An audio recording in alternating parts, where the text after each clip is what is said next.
আপনার কাছে আমার প্রশ্ন হইল কি, আপনি ঢাকা দক্ষিণের সন্তান, আমরা গোলাপগঞ্জ উপজেলার সন্তান। তো আপনার গোলাপগঞ্জ উপজেলা লইয়া আপনাদের কোনো পরিকল্পনা আছে নি? আপনার ব্যক্তিগত কোনো পরিকল্পনা আছে নি, যদি কোনো সময় কোনো ক্ষমতা আল্লাহ তালা দেয়?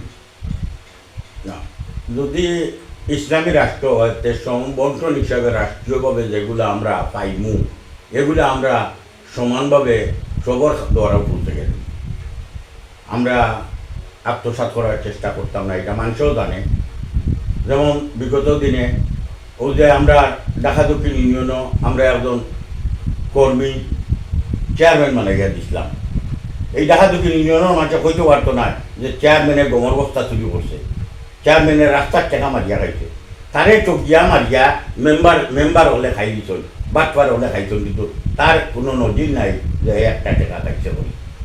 তো এ যদি সাধারণ কর্মী এই অবস্থা করতে পারে, জামাতে ইসলামের যে লিডার যারা আছেন, যারা এমপি মন্ত্রী হইব, তারা কি পর্যন্ত করতে পারবো। এবং একটা দুইটা উদাহরণ সৃষ্টি করে গেছেন মতিউর রহমান নিজামী এবং আলী হাসান মুজাহিদে, দুইটা মন্ত্রণালয়। আসসালামু আলাইকুম প্রিয় ভিউয়ার্স, আজকের সাক্ষাৎকারও আপনাদের সামনে লইয়া আইছি।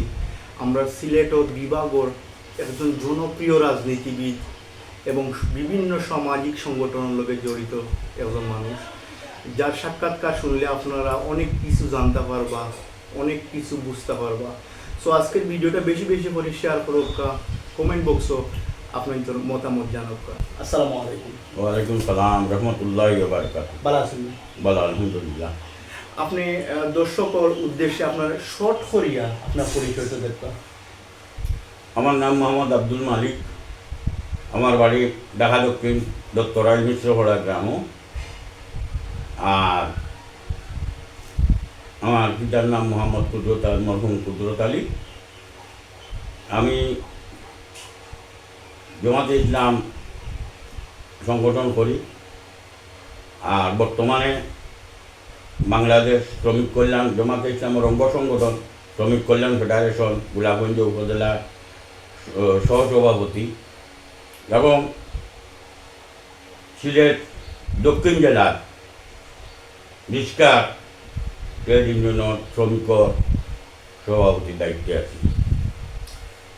আপনি রাজনীতিতে আওয়ার কারণ কিটা? রাজনীতি আমার ছাত্রলাইফ থেকে আমি রাজনীতি করি। আর প্রথম রাজনীতির হাতে করি হইল কি পূর্ব বাংলার কমিউনিস্ট পার্টি।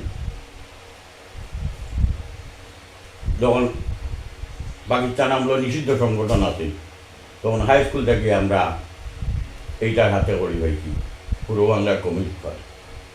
তো এই পার্টি করতাম, করার পরে দেখলাম যে যখন জাতীয় সমাজতান্ত্রিক দল জাসদ তৈরি হইল, জাসদ তৈরি হওয়ার পরে গোলাপগঞ্জ উপজেলার জাসদর সেক্রেটারির দায়িত্ব পালন করছি। তার ইংলিশের প্রফেসর আসলে আব্দুল শহীদ সাহেব, তাই না আমার একটু দিক নির্দেশনা দেওয়ার পরে আমি জামাতে ইসলাম বাংলাদেশে নিয়ে রিচার্জ করলাম। রিচার্জ করে দেখলাম আমার মনোলগে একমাত্র একটা সংগঠন কোনো ব্যক্তি পূজা করে না, কোনো গোষ্ঠী পূজা করে না, কোনো হুজুর পূজা করে না, একমাত্র কোরআন এবং হাদিসের উপরে নির্ভর করিয়া একটা সংগঠন তৈরি হয়েছে যে জামাতে ইসলাম। ও চিন্তা করি আমি জামাতে ইসলামে যোগ দিলাম।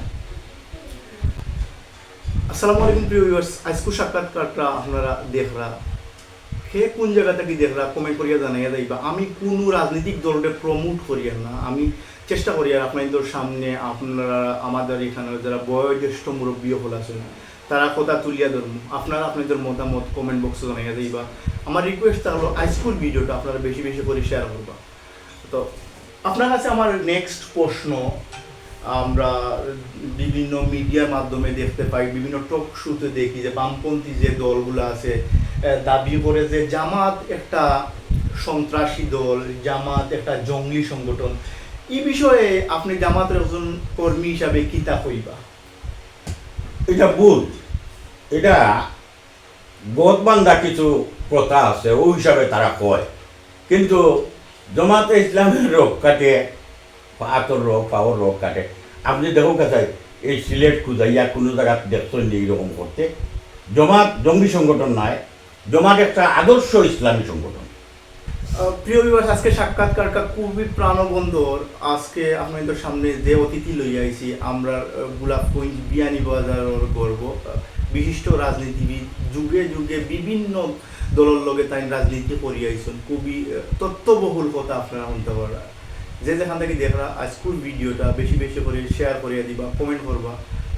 আপনার কাছে নেক্সট আমার যে প্রশ্ন, আপনারা যদি আগামী নির্বাচন গোলাপগঞ্জ বিয়ানীবাজার আসন্ন জয়ী হইন, তাহলে আপনারা কিন্তু আবার লুটতরাজ, হামলা মামলা, গুম খুন এইরকম করবা না কিছুটা উন্নয়ন করবা, এরকম কোনো পরিকল্পনা আছে? কিছুটা উন্নয়ন নাই। ইসলাম একটা পূর্ণাঙ্গ জীবন বিজ্ঞানের নাম। আর ইসলাম প্রতিষ্ঠিত হইলে যত ধর্ম, যত গোষ্ঠী, যত জাতীয় ধর্মর মানুষ আছে, সব মানুষের শান্তি আল্লাহ রসুলে যেভাবে প্রতিষ্ঠিত করতেন মদিনা, আপনারা দেখতেন ইতিহাস করলে জানরা এই মদিনার মতো একটা শান্তিময় রাষ্ট্র বাংলাদেশ তৈরি হইব।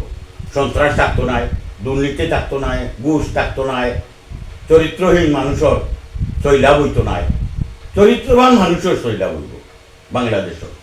তো আমি মনে করি সৎ ব্যবসায়ী তৈরি হইব, মানুষ ইসলামের ডরে অনেক কিছু বাদ দিলেই